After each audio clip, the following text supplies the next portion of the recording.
A question that many people have is, what can be powered with a solar panel after all? Can I connect a refrigerator and a shower? Hello, friends, how are you? I'm Lucas Freitas, a specialist in renewable energies. This is another video translated from my Portuguese channel, and in today's video, I'll give you a practical and simple method to know what you can connect to a solar panel. If you're new here and not yet subscribed, please subscribe to the channel. Leave your like and activate notifications. After all, you don't want to miss future videos, right? So, subscribe. What can be connected to a solar panel? Well, the first thing you need to do is know the amount of energy that the panel generates per day. Then you need to know how much energy the equipment in your house consumes per day, whether it's a shower or a refrigerator.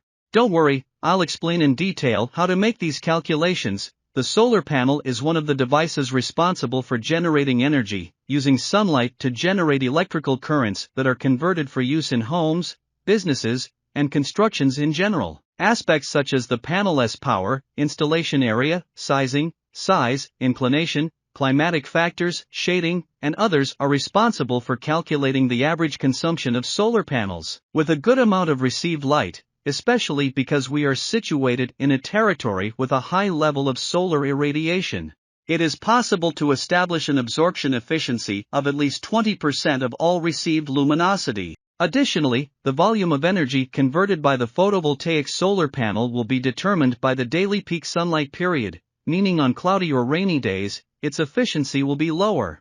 To know the amount of energy generated by a solar panel per day, just use the following formula displayed on the screen: energy panel power x location irradiance x panel efficiency. You probably already know the panel power, as the manufacturer indicates it when you buy it. Currently, in the solar energy market, there are panels of 150 watts, 300 watts, 400 watts, 500 watts, etc.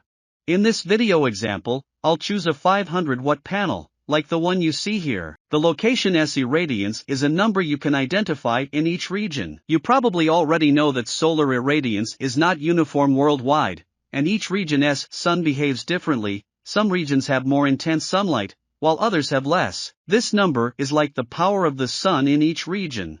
You can obtain information about solar irradiance in your region through a website called Solar Global Atlas. It will be a number that we will just consult, and there you can learn about the irradiance in your region. In my case, I will use Mexico City, Mexico, as an example. The system's efficiency refers to energy losses due to dirt, temperature, panel tilt, among other factors. We must consider that there is an energy loss, so the number we will determine here will be about 80% of the energy generated. As it is a percentage, I will divide it by 0.8. which is equivalent to considering only 80% of the energy generated by the panel.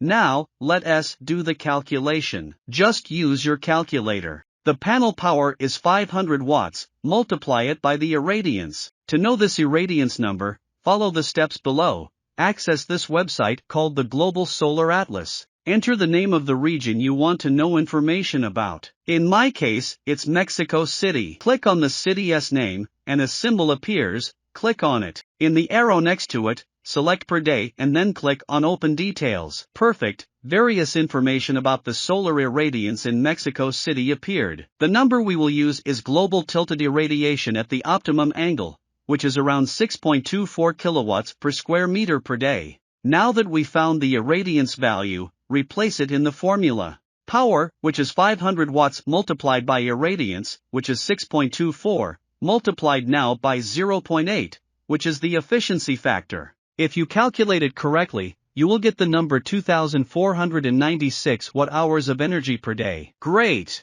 Now we know how much energy the solar panel generates per day. Now we need to calculate the energy consumed by each device.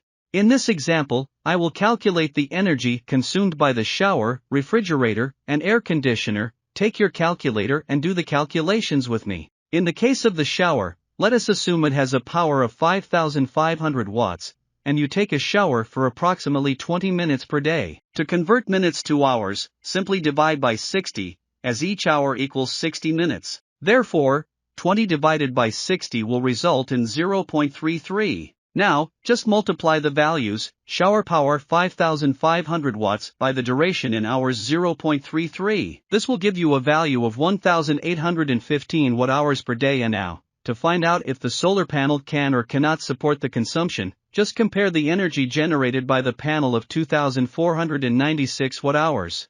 In this case, 1815 watt-hours are a number less than the energy generated by the panel, so this solar panel supports the shower's consumption. Let us do the calculation now for the refrigerator. In this case, I will consider a refrigerator with a power of 120 watts. Also, the time that this refrigerator stays on per day is around 12 hours. Now that you know, just use the formula I gave you here, power multiplied by duration. Refrigerator power 120 watts multiplied by 12. If you do everything correctly, 120 by 12 will give you 1440 watts per day. Now, if you compare this number with the energy generated by the panel that we calculated earlier, which was 2496, that is, 2496 is a number greater than 1440. Remember, first calculate the energy generated by the panel, then calculate the consumed energy and compare the two numbers. If the panel's energy is greater than the equipment's consumed energy, then everything is fine. The panel can handle this consumption. Repeat this calculation several times to memorize the process. Now, apply these calculations to your air conditioner or other equipment you have. You'll see it's not very difficult. Leave your comments here if you've done calculations with other equipment. I'll be very happy to know that you are applying the knowledge I share on the channel.